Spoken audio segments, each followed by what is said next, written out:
নমস্কার বন্ধুরা, তোমরা কেমন আছো? আশা করি ভালো আছো। আজকে করেছি লাল লাল একদম মাছের ঝোল। দেখতেই পাচ্ছ খুব সুন্দর লাল লাল মাছের ঝোল।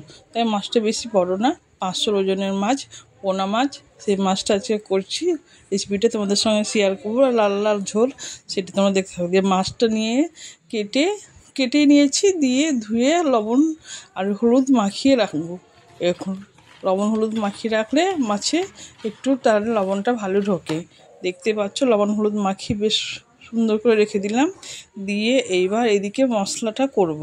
কি কি মশলা লাগবে সেইগুলো দেখতে হচ্ছে। অল্প একটু জিরা নিয়েছি, শুকনো লঙ্কা, আর একটু চালমগজ, আর 2টো এলাচ, একটা দারচিনি, আর একটু রসুন, আর একটা পেঁয়াজ, একটু আদা, টমেটোটা তেলে পরে দিয়ে কষবো। এই মশলায় নিচের থেকে বেশি মশলা দেবো না, সে কম মশলার মধ্যেই রান্না করব। তা হালকা পাতলা বলতে একটু লাল লাল করেছি ঝোলটা, মানে দেখতে যেন সুন্দর হয়।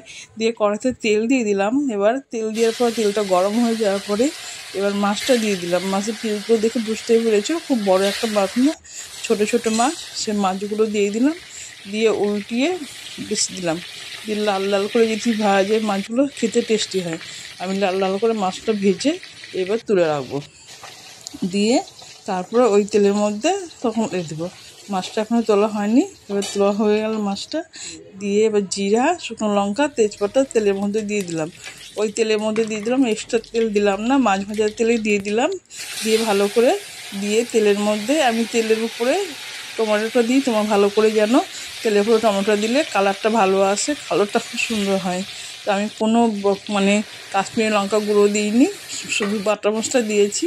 সেগুলো দেখতে পাচ্ছি। দিয়ে দিলাম লবণ, এবার দিয়ে দিলাম হলুদটা দিয়ে ভালো করে কষবো মশলাটা।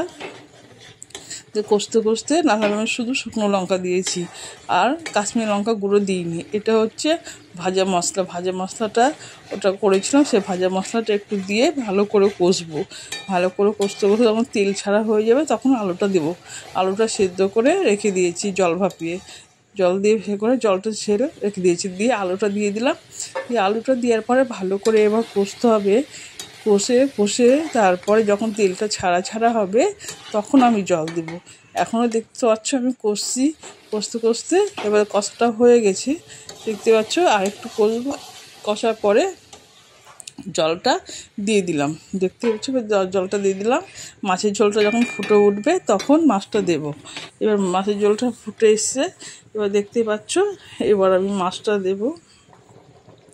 মাছটা দিয়ে দিলাম, ভাজা মাছটা দিয়ে একটু ঝোলটা ফুটবে। ফোটার পরে তখন নামাবো। এখন একটু ফুটুক, তাহলে আর একটু কালারটা দেখতে পাচ্ছ কত সুন্দর, একদম লাল লাল মাছের ঝোল। কি সুন্দর লাগছে দেখে, খেতেও খুব টেস্টি হয়েছে বন্ধুরা। কি বলবো, দারুণ হয়েছে খেতে, খুবই সুন্দর হয়েছে। দেখতেই পাচ্ছ কালারটা কত সুন্দর।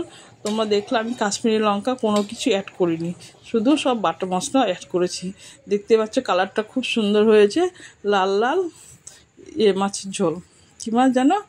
আর না, পোনা মাছের ঝোল, লাল লাল পোনা মাছের ঝোল। দেখতেই পাচ্ছ ছোটো সাইজে নিয়েছিলাম। তো ভিডিওটা এখানে শেষ করলাম বন্ধুরা। ভালো লাগলে লাইক, শেয়ার, কমেন্ট করো। আর নতুন বন্ধু হয়ে থাকলে আমার চ্যানেলটা অবশ্যই সাবস্ক্রাইব করো বন্ধুরা। টাটা, চলো এবার বাই বাই, রাখি।